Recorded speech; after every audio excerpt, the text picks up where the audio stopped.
Volume 2. This is our show. Introspective Insight. Introspective Insight.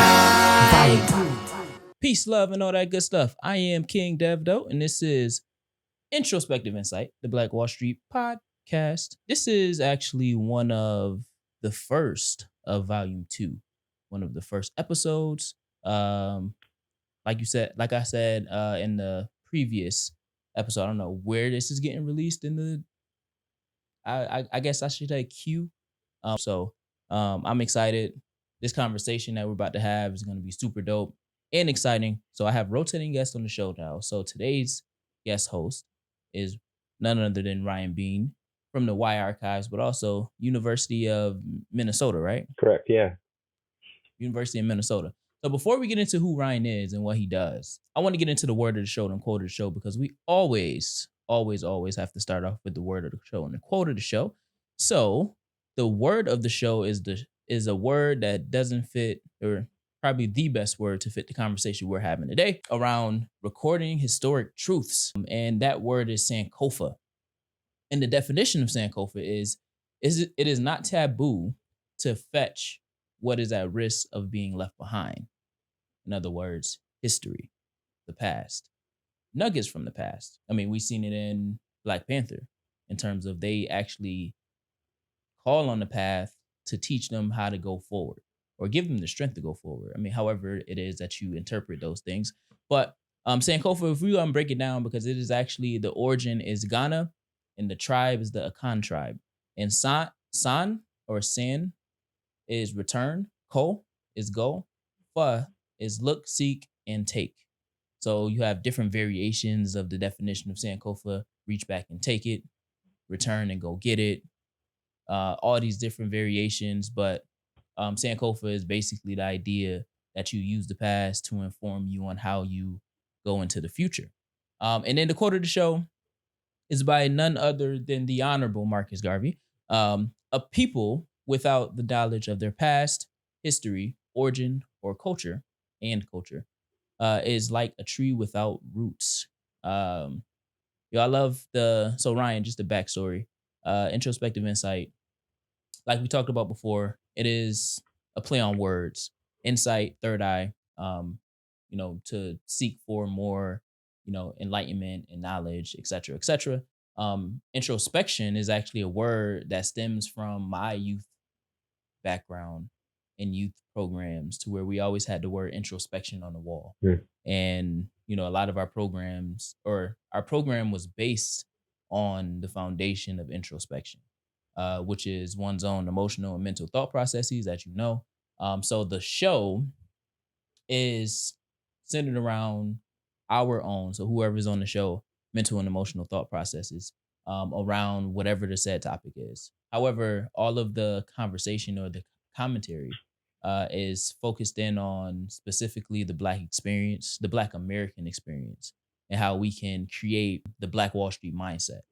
So even the concept of the show, the Black Wall Street podcast, it's not a place, it's a mindset. I generally invite a plethora of different people on to just have dope conversations around how can we use, people as resources to build a better future for the Black community while building the Black Wall Street mindset. Because it is a mindset, because it was 11 people who built Black Wall Street, but they all had to come together collectively in order to do so. And we'll get into that a little later. But first, I want to go a little bit into the background of Sankofa, and I'll ask you if you have any thoughts around Sankofa, or if it's even come up in your educational and professional journey. So Sankofa, for all who don't know, it symbolizes the Akan's people's quest for knowledge and it's based in critical examination and intelligence and patient investigation. I think that's a crucial thing, patient investigation. Because again, in order for knowledge to become wisdom, we have to sit in a lot of what we research and learn to really understand the communication and the messages that's being taught. And then the mythical bird, and I'll put it on the screen when I edit, is basically a representation of reaching back and grabbing what you need to go forward. Obviously, it's 2D and it's stagnant, so it's not moving. But the visual concept is, in order for this bird to go forward, it has to actually turn its head and its beak and its brain, all the things that make us move backwards to pick up what it needs to go forward. So let me ask you, has Sankofa ever came up in like your studies or like as you've done research or anything like that? The first time, so yes and no. I've heard it, but I haven't really engaged with it as a concept until the past year or so, with in line of our other work that we do together with Boys Young Men of Color, and really centering in history. And so it's one thing to hear a word or a term, and it's another thing to really think about it and like know it and appreciate what it's getting at. And just as you're unpacking it, there's the literal translation of it, right? Looking backward, but there's the depth of meaning behind the different ways that presents itself.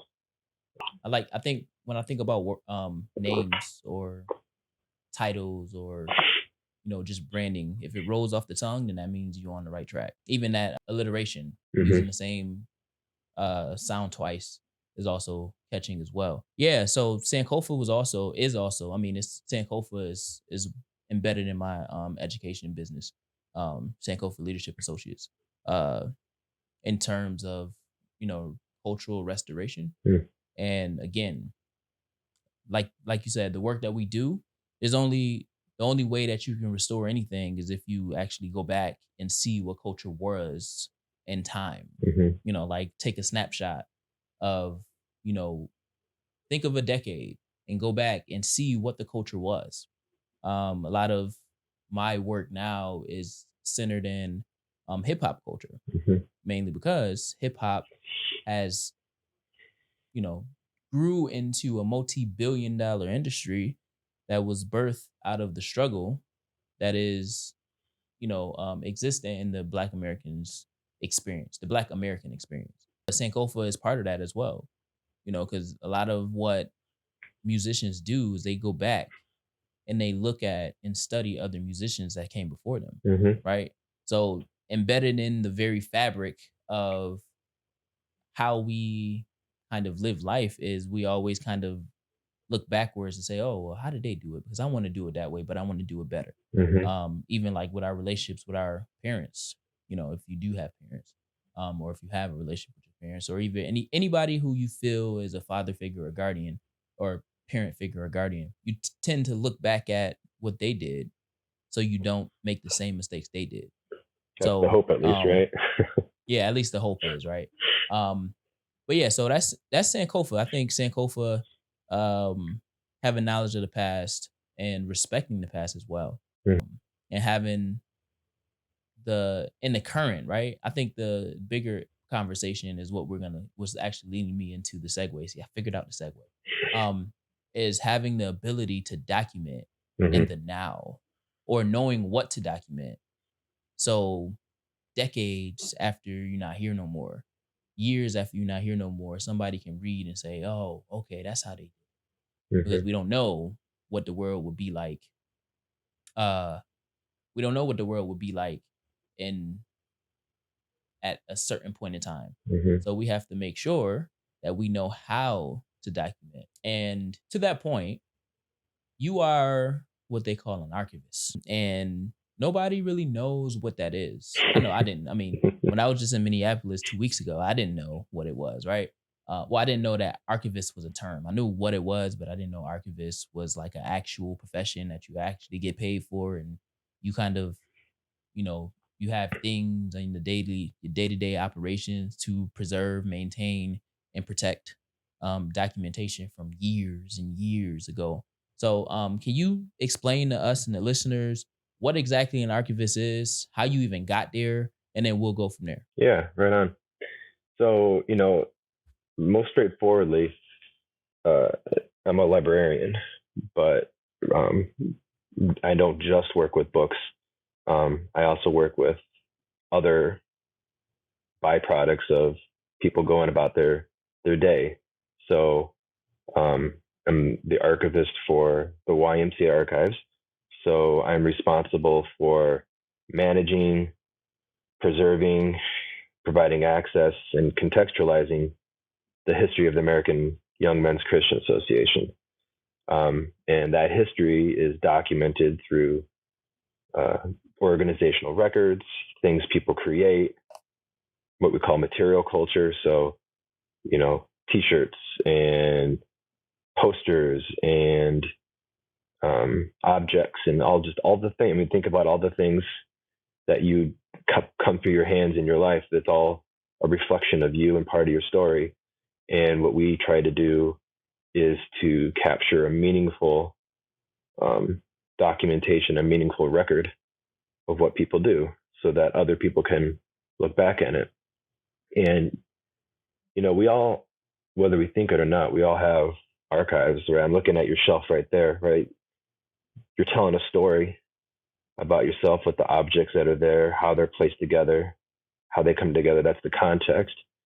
And what my training is in my profession is to have a lens to navigate that and help people read the materials. We say, like, interrogate the documents. There's the words on the page, and then there's all the things that fit together, and there's the depth of meaning and what was going on at the time and all of that sort of stuff. So that's sort of what I do, is I help people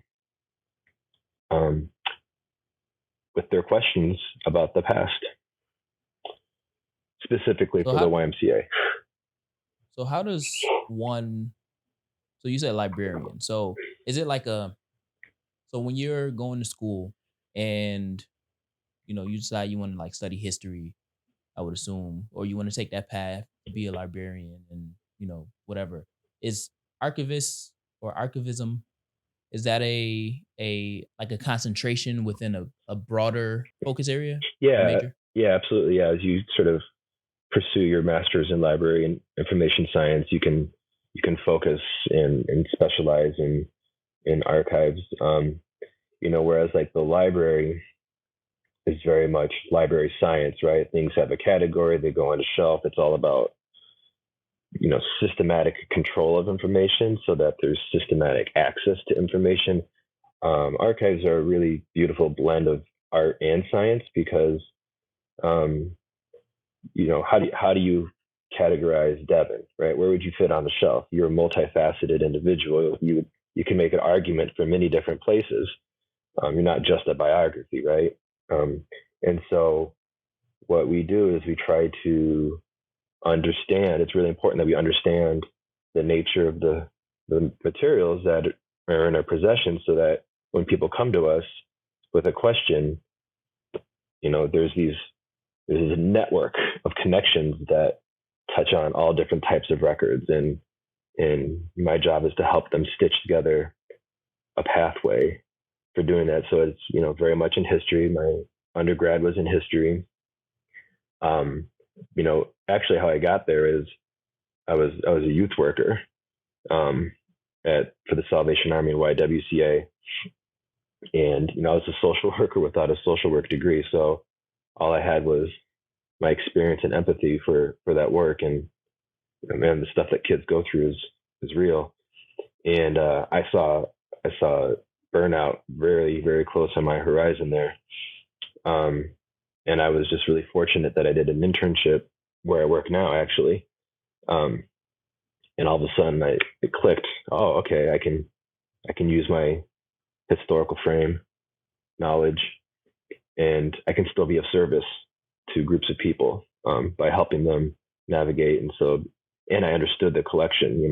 I was working with kids, so I know what it's like to work in an organization like the YMCA. So it's not, the words on the page aren't just pure, theory for me. I can appreciate the experiences that people are documenting. So it was really just fortune that I was able to be here with you today, right? It's sort of the looking back and carrying it forward. It's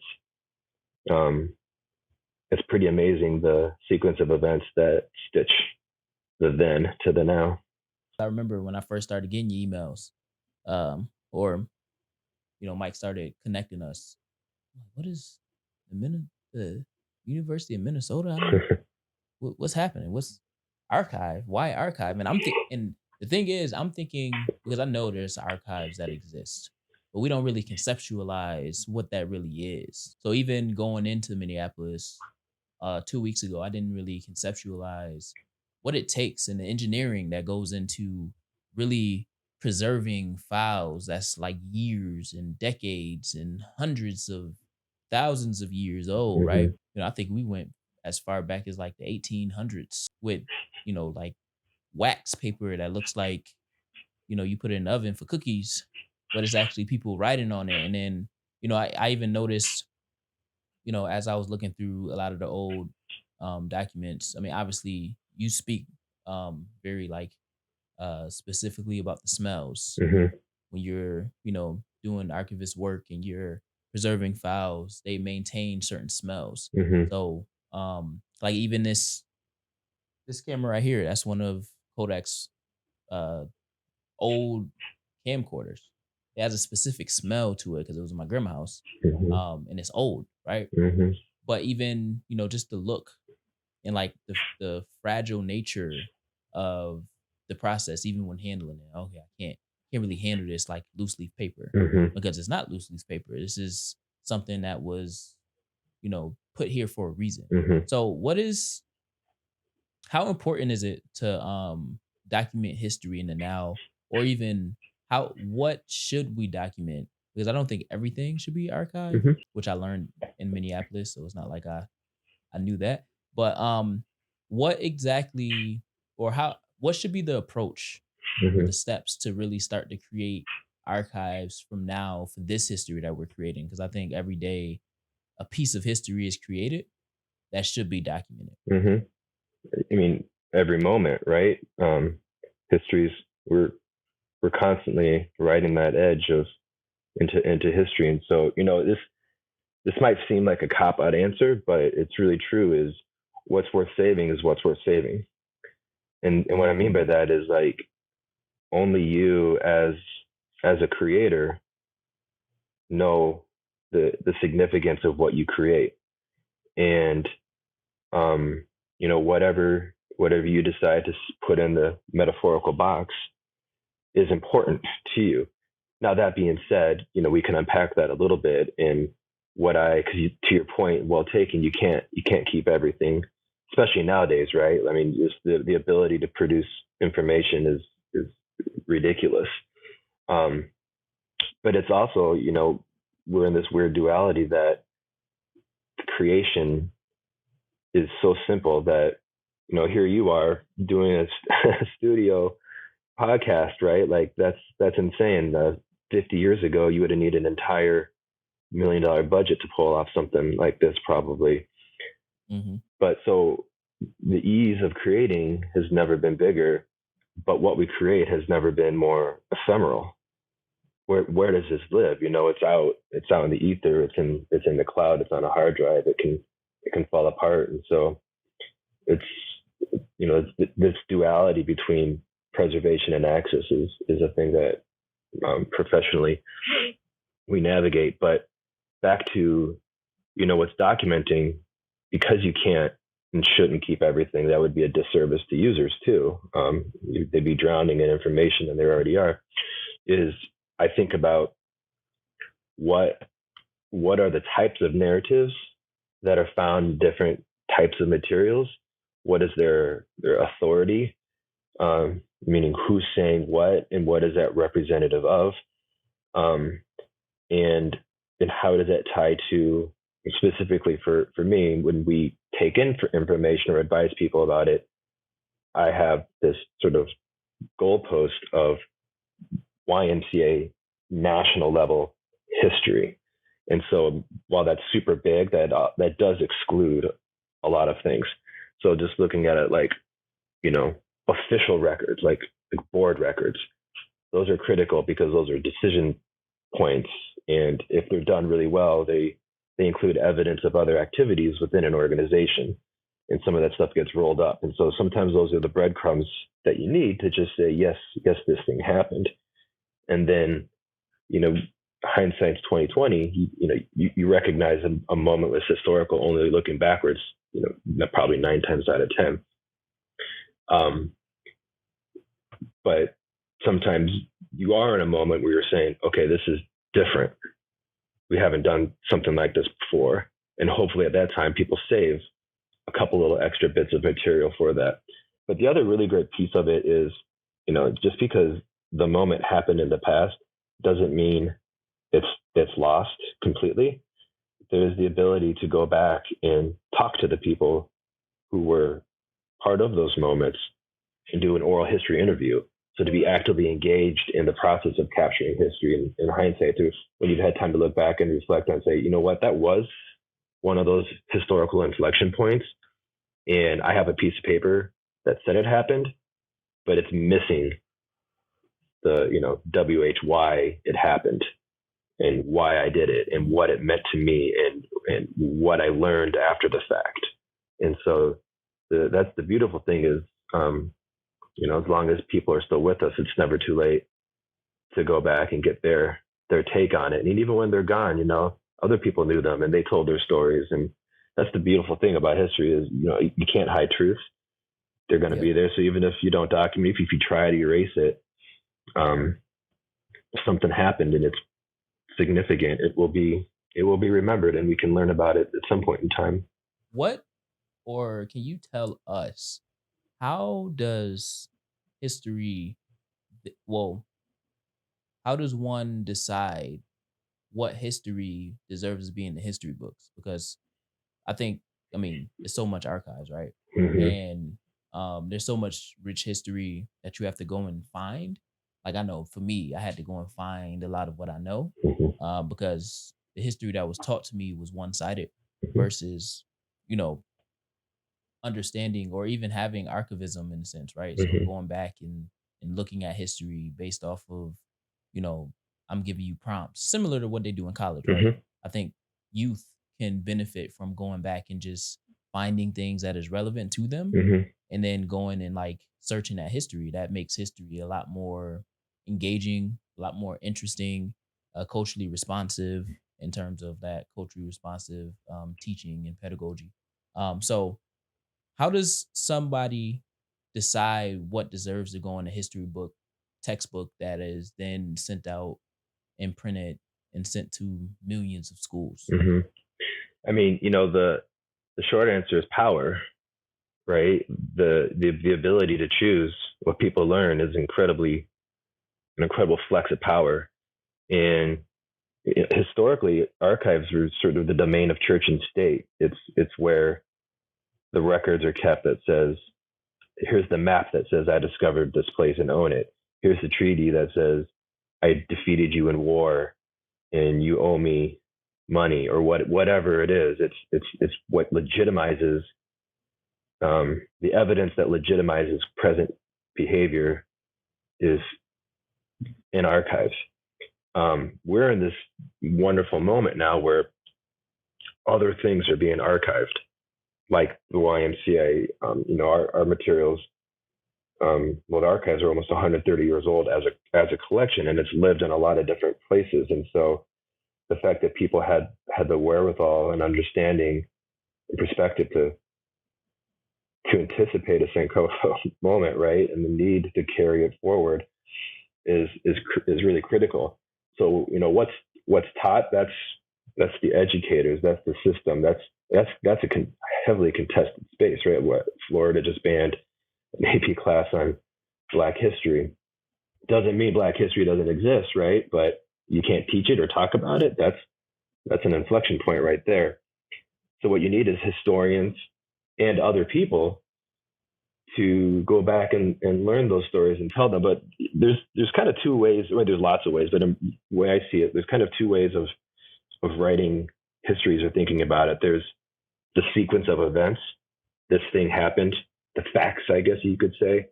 And a lot of old history is very much reads like the old part of the Bible. on this date, this thing happened, this war happened, this many people died. It's just telling a sequence of events. And that's kind of how, at least I was taught history, definitely in K-12. There's a right history, a correct history, a true history. And what I've come to appreciate is, there are the facts that happen, but if history is the context, then we all have our own histories. And why do you look back? What are you bringing forward to the present, right? What is the wisdom, the knowledge? It's not a series of events and data that you're bringing forward. You're bringing forward a lens or a mirror by which you can understand yourself, the wisdom in there. That's why you look back on it, is not to understand purely what happened back then, but to ask a question of having looked back and understand the story, what does that mean to me? And how do I integrate that knowledge? And what do I do going forward now that I have that perspective that this thing happened and it means X, Y, Z? It's a very much a dialogue between you and the past. And the question that you're asking is often a question of yourself. That's why each generation needs to learn its history, and each generation deserves to go back and research it and write it, because a history written today about the civil rights movement will build upon past works that have been written.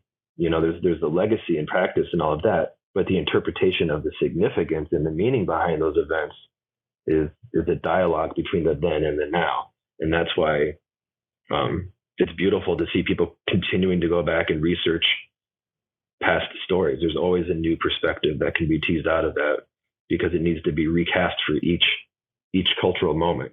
So that, I don't know, is that maybe like polishing that mirror or something like that, but we have to construct it ourselves to be able to look back. We can't just, okay, that book was written, we don't need to do it anymore. That's a good point. I mean, I think a lot of what we do, especially in the work that we push forward, is really understanding who you are, or just having, you don't even have to understand who you are. If you have the curiosity to learn who you are, why you sound a certain way, why you look a certain way, et cetera, and then also like, well, where did they come from? Because if I'm dark, you're light. Well, why are you lighter and I'm darker? I mean, that can then go into like science and all of that stuff. But the curiosity is what piques everything else. It's a trickle down effect. So to even think about, okay, well, what was, DC in the 1800s? Or what did it look like? Right? What did the White House look like back in the day?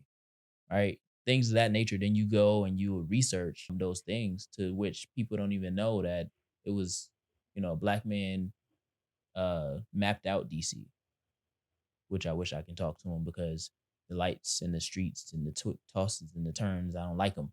But, a black man, he created that, and the black people built the White House twice.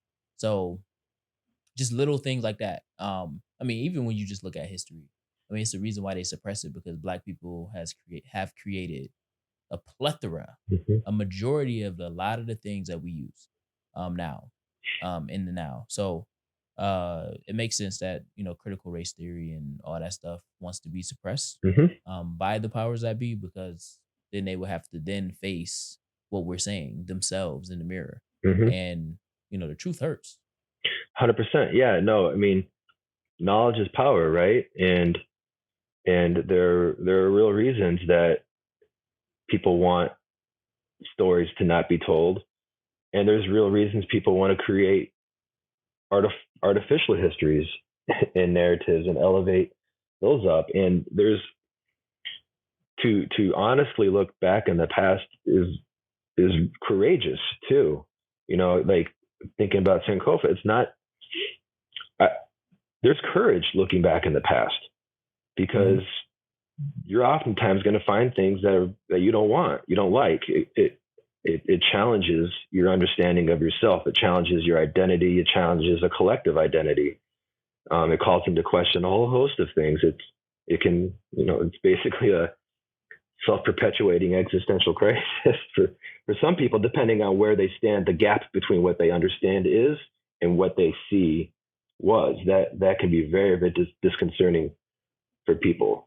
And the other part of that is when you start accumulating these narratives and you start understanding the connections of different things, that it can be burdensome to walk around with these histories in your head and to know all the stuff you were just saying about mapping out DC and building the White House and stuff like that, right? So it's not all sunshine and bubblegum.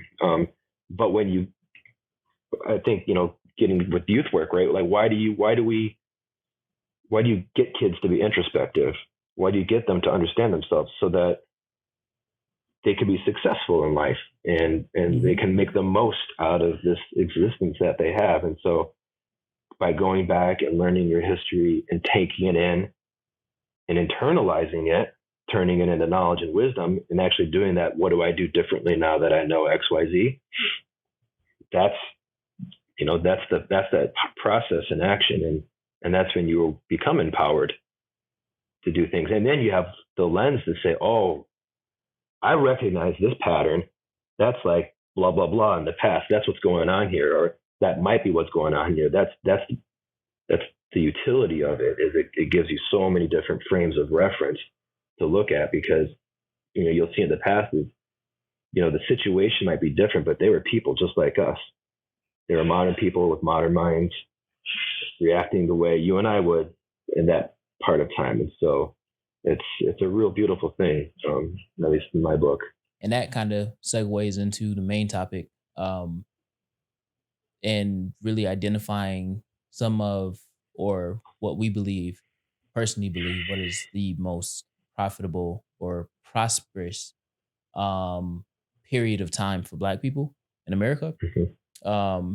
And I think a lot of what you just said was like really key, especially in terms of like, they're just doing what they're doing in the now, and it just becomes history. Mm-hmm. Not really overthinking what you're doing, just doing what you feel is right. Like, as soon as you said that, I think about Fred Hampton. It still blows my mind that Fred Hampton, it's like the athlete effect, right? When you watching athletes, they look like they're 30, 35. They look like they're really old. Mm-hmm. But then when their ages come up, like, oh, they're 22, 23, 24, they're in their 20s. Mm-hmm. So, when you think about Fred Hampton, you think about somebody that was revolutionary. He was revolutionary. Mm-hmm. That's just the word that he coined, right? But he was so effective in believing and doing what he believed wholeheartedly that it matured him, especially in knowing who you are, right? It matured him into a revolutionary, pun intended, leader, Mm-hmm. right? Somebody that is a historical figure that other people tries to emulate, Mm-hmm. right? It was somebody who the government needed to put down, in a sense, because of the trajectory of his words and the power of his words, right? Mm-hmm. And we've seen this pattern of governmental interference with Martin Luther King, with Malcolm X, with a lot of the Black-led organizations, Crips, Bloods, I mean, you name it, right? The government takes notes, sits back and creates a strategy to phase you out over time. Mm-hmm. And they generally use your situation, poverty, your Black experience, which is fueled in poverty, against you. At least sub 80s. Like, once the 70s ended, that 80s on was like, I can't go in and just do what we did in the past, like how they did with with Tulsa, Oklahoma, Mm-hmm. right? They just went in, they bombed stuff, right? It was just, no, we don't want it. Let's go in and let's do this. Mm-hmm. They had to become more strategic, right? What Michelle Alexander says it is preservation through transformation. So it doesn't necessarily go away. I just have to transform my approach. So my approach doesn't look so explicitly racist or Mm-hmm. explicitly detrimental, destructive, etc.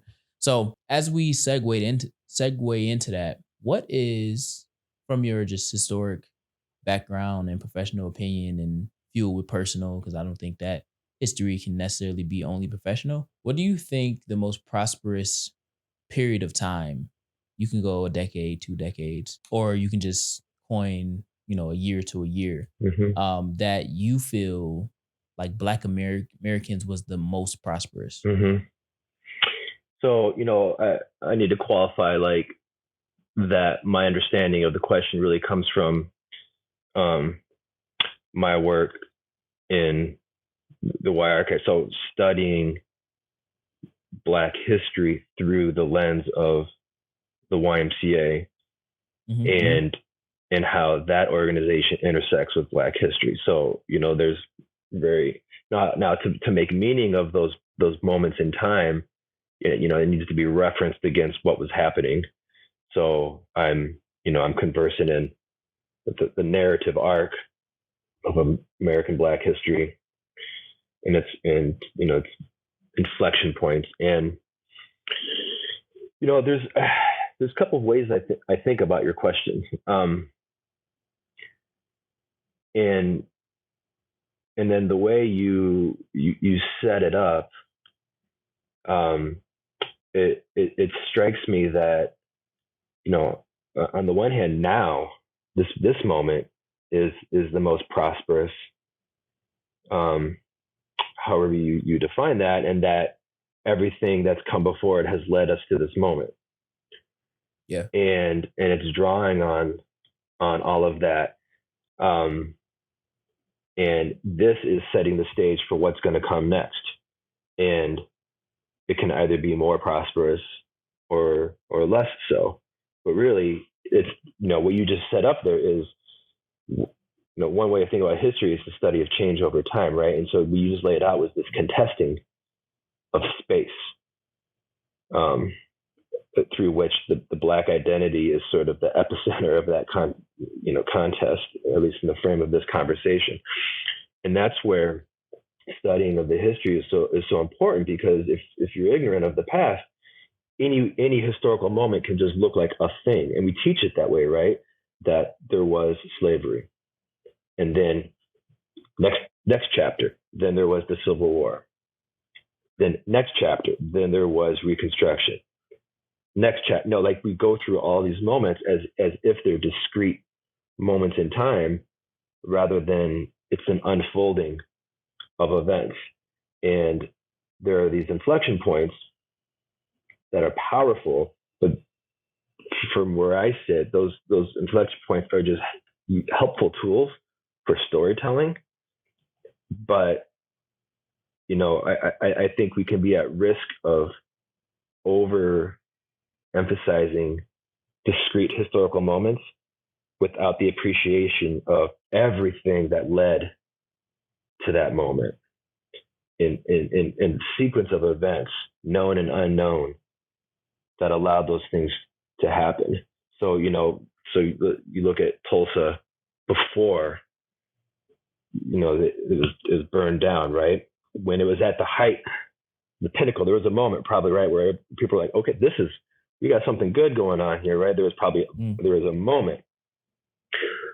Well, what led to that? The decisions, the people, all of those histories that created a space that allowed that to happen.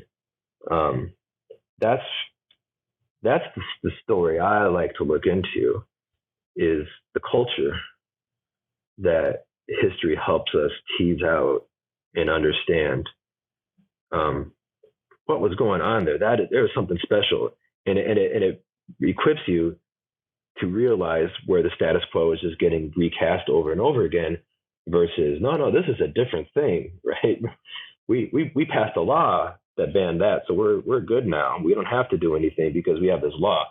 You're talking about something different. You're talking about equity or salary or something like that. But when you understand the background behind moments, you can see that of course they're informed by the past, right? How to act as if we're not informed by the past is insanity. We're all creatures of the past.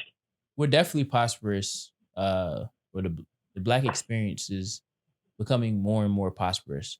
So again, to reference the question, I asked the question, and I mean, your inference on it was really good. In terms of really digging deeper than just answering the question, which is good because that means that you put thought into really trying to understand from your perspective, right? Especially your professional perspective. Like, okay, well, I'm thinking about prosperous. There's so many different identities that can fall under the word prosperous because it's so broad. But just the ability to walk out and, not get lynched, or I can be out at any time of the night in certain areas of the country, without fear of the unknown, right? Without having to look over my shoulder, et cetera, et cetera. I think that is obviously the foundation of what is to be prosperous.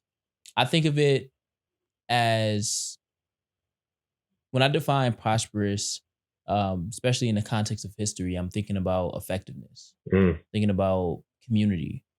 I'm thinking about the things that, I actively try to build in the now. That is a struggle because the remnants of the past is affecting the future. There's a necessity, a want, a toxic drive to be the one versus being a part of the whole, and playing your role. Oh, that rhymed. That was a good one. So when I think about this, and then again, you can go through history, and this is something that has been a part of our story, especially especially in our run with, when the Black Panther started, and so like the 60s, tail in the 60s, when Black Panthers, and then there was other groups similar to the Black Panthers. I mean, you think about, the Nation of Islam. You just think of groups of men in particular that are competing to be the one, competing to be the king, right? So to answer the question, I think that if I put a time frame on the most prosperous within the context of what I just framed, I would say, and I'm looking at it, and it's actually similar to what Mike said when we was in Minneapolis.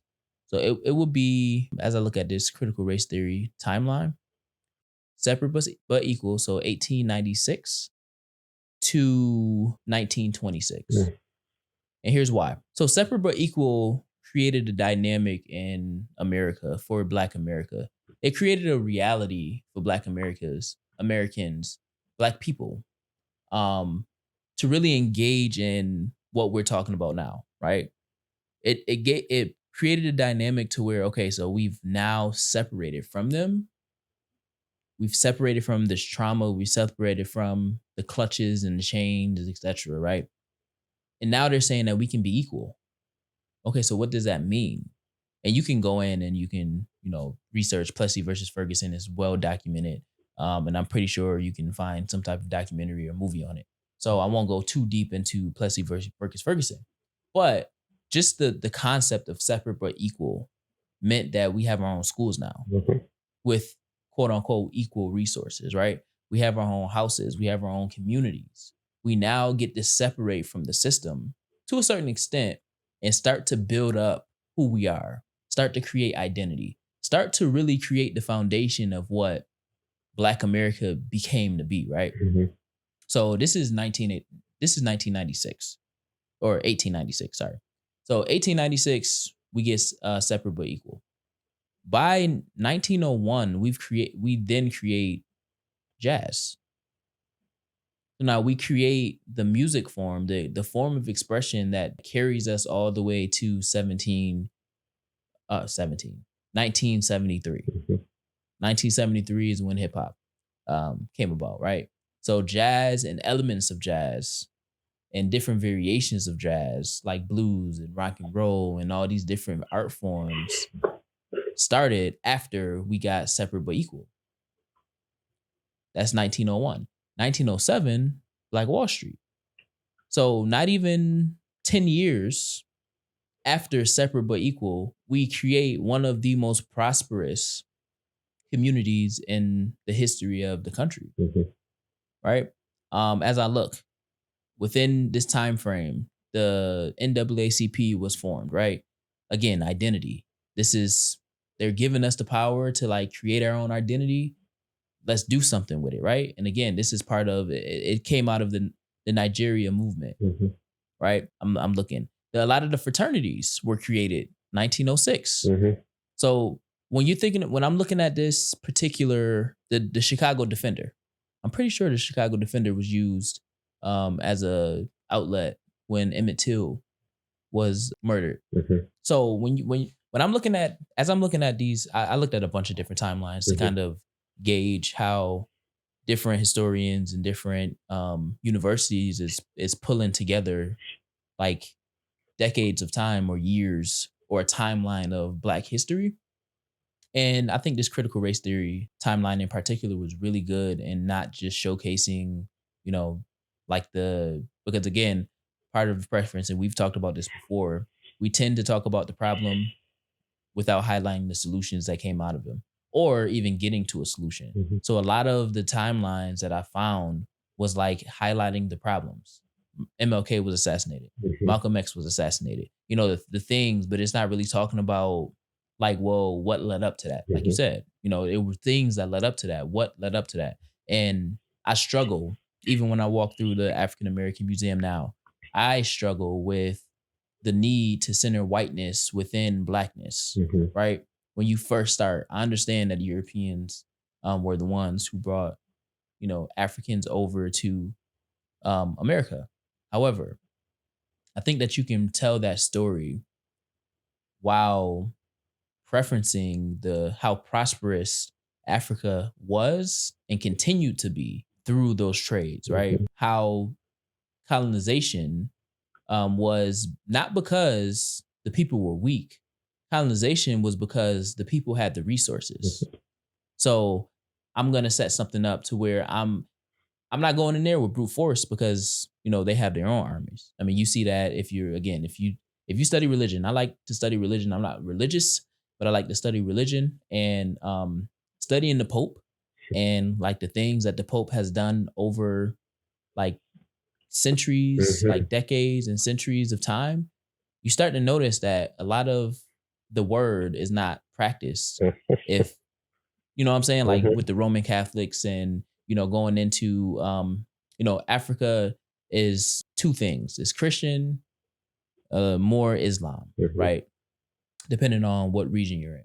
And then you have different pockets of different religions, like the Orthodox Christians. In Ethiopia, I think it's Ethiopia. I might be misquoted, but I think it's Ethiopia was Orthodox. So the Roman Catholics came in and was like, hey, we're going to convert you with the Crusaders. We're going to convert you to Roman Catholics. And they were like, absolutely not. We know our God is Orthodox. We're not doing that. And what the Pope would do is he will order his Crusaders to kill all who didn't believe. But then goes and thou shalt not kill.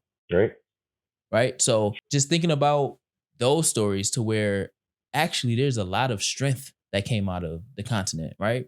Even telling the story of how they started to conquer. I mean, I think you get it a little bit, but how they started to conquer the Americas. They didn't even land where we think they landed initially. Why? Because the natives protected their land. So what they had to do was they had to manipulate. They had to strategize in a sense. Okay, well, we can't get on this coast. Let's go down here. Let's do that. When we come back, we're going to bring disease.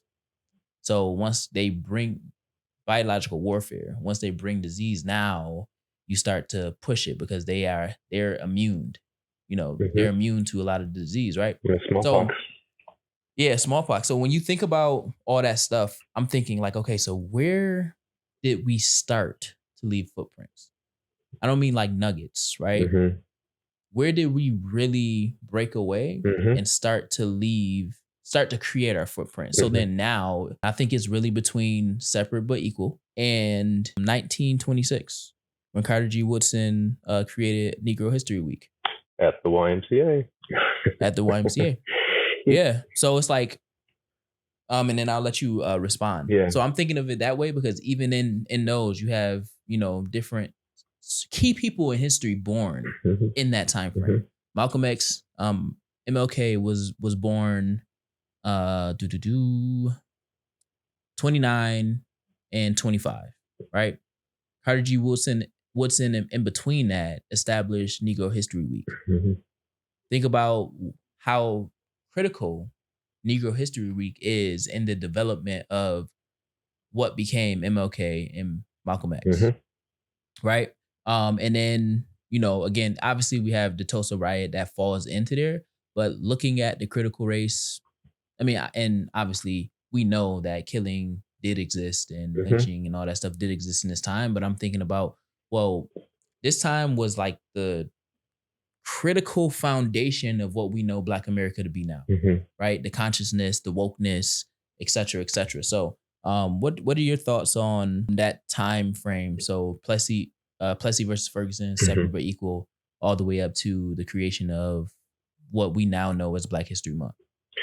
Yeah, I want to go back to a word that you said because it's in my learning and looking back into the racialized history of the YMCA, I do see a very special thing happening in that time period that became disrupted, and it's the framework behind everything you just said, and the words you said, and I agree with 100%, is centering, and in spite of all that other stuff that you're saying, which is real, but tends to be what's held up as the history, all the bad things that happened. It overwhelms the twin reality that there were spaces where Black thought was centered and allowed to be centered, and to let the fruits of that centering flow to create all the things that you just said, you listed, to let the culture breathe and thrive in its own special space. And that became a threat, right? And so that decentering happened, and that's a real problem there. I think the fruits of that, the Great Depression was quite hard on all of America and Black America particularly so. But even in that time period, by the late 40s, there were 84 Black YMCAs in the country. That means there were 84 communities centering and focusing and investing on the youth of those communities, and the communities were investing in themselves through their investment in YMCAs for their communities. And those were spaces where all the people you mentioned could go through and to meet and convene and talk, and that gets you back to the kind of point I was trying to make earlier, is there's the data, right? These things happen on these dates, and then there's the what does that mean? Where did that data come from?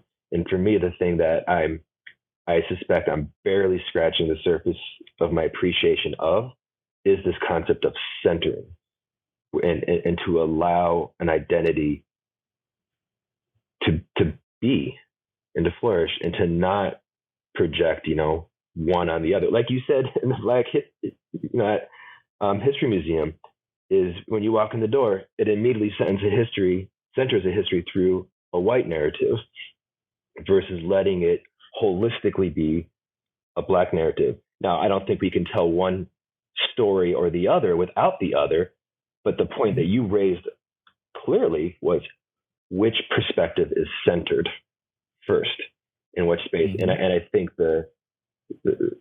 what the history is teaching us and calling for is a way to allow to let the centering of one not come at the expense of another, if that's even humanly possible. I don't know.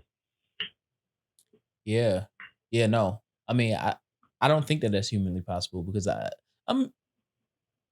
I think that it's possible. I just think that the powers that be has to sign off on it. And I think that's the issue, right? Going back to when I'm asking, like, well, how does one decide what's in the history books? Well, the person doesn't want to be demonized. Who doesn't want to be demonized ultimately opposes the thing that is opposite of their, beliefs. I mean, we see that now in history, like this fight about critical race theory and the insurrection on January 6th and a lot of these things, and whether or not Trump was uh, involved, and whether or not key part people in the Secret Service and Capitol Police knew about it or not, like where the intelligence go, even the intelligence documents being found in Biden's house Yeah. and all that stuff, and it's starting to show up. Like systems behavior allows you to act as if you're untouchable, one, and choose what is important and what's not important. When he was the president, the vice president, he was able to have the documents where he wanted them because, one, he made the decisions, but two, he didn't have all the attention on him because he wasn't the president of the United States. He was the vice president, right? Same difference as Kamala Harris. We don't know what she does on our day-to-day because we don't follow her. We follow POTUS. But everything that they're doing, her fight against, the nationwide abortion legislation that's trying to be pushed through, and documenting like a lot of the C-SPAN, footage around, legislation and the creation of law, and how we use clips to inform future elections and things of that nature, right? I don't think that we value that process enough. And I think in the time period that we're speaking of, there was a lot of value to the process of where we wanted to go. And there was not a lot of disruption because we were separate but equal. Once integration started to happen and that push towards integration, that's when you started to see everything get muddied and everything get just mushed together. But just like how when you eating steak, you don't eat steak with a piece of cake, right? You pair the steak with what is compatible with it.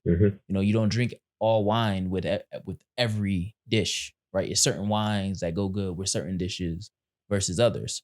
So I think there was a even balance of that between 1896 and 1925-ish, in that range, because there was a lot of like, y'all stay over there, we stay over here, and as long as we can coexist, we good. And that's, I mean, even kind of talking about the why real quick, when we were looking at the financials 2 weeks ago, I was asking you, like, we was talking about how Black Wise, in this white organization that was created in London, but it was also created in London, so racism and race relations looks different over there. There were $500,000 in our time, our money now, allocated to Black Wise, the Black experience. And that alone speaks volumes, because even if they didn't, the institution didn't welcome them in, they're still allocating a very hefty amount of money to create the 20 some odd, I think it was like 28, 27 student wise on HBCUs, right?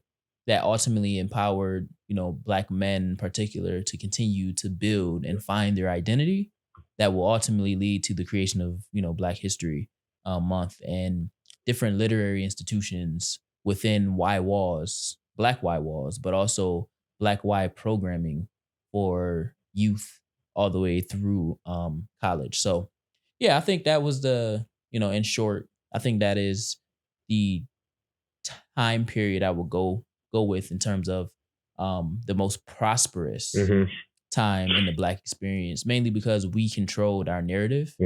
And as time continued, intelligence controlled our narrative, because they can use our people against us, and they would cloak it with freedom, right? I'm gonna take your freedom, but if you want your freedom still, infiltrate them and tell me what everything they doing. And if the information is credible, I'll give you your freedom back. Mm-hmm. And a lot of times, you're not free from that. You're not free from that history. Mm-hmm.